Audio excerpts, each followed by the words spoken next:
happening with this crisis on the southern border. And I'm joined by a number of my colleagues from all around the country.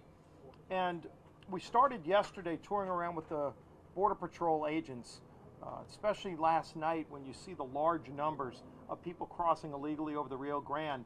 And it was alarming just how quickly we saw large numbers of people coming across. There were over 100 people already being held in a processing center.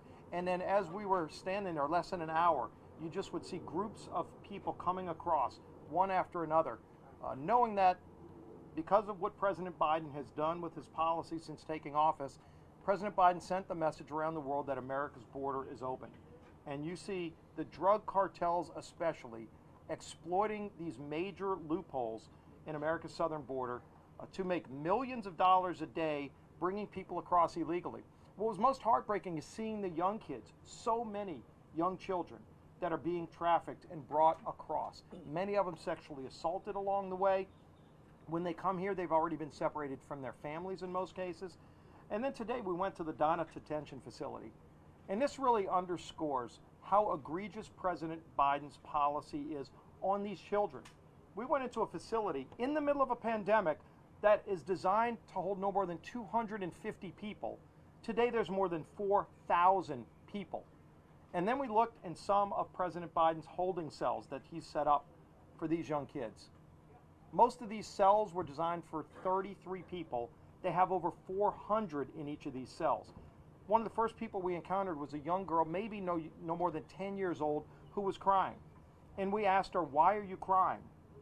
And she said, "Because I don't want to be here. I'm a father."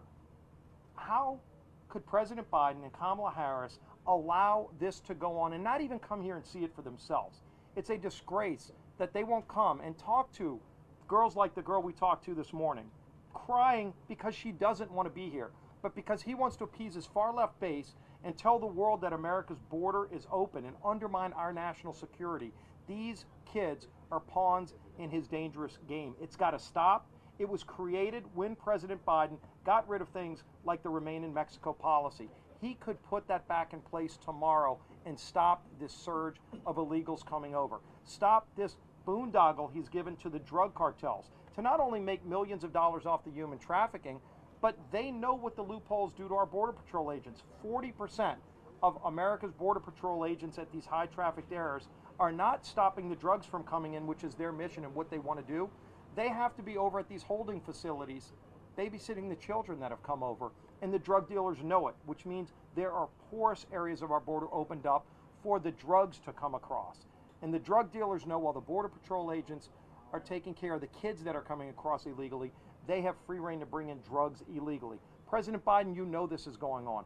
You can stop it right now. We are calling on you to come down here, see this for yourself, and then reverse the failed policies you've put in place that created this crisis at America's southern border.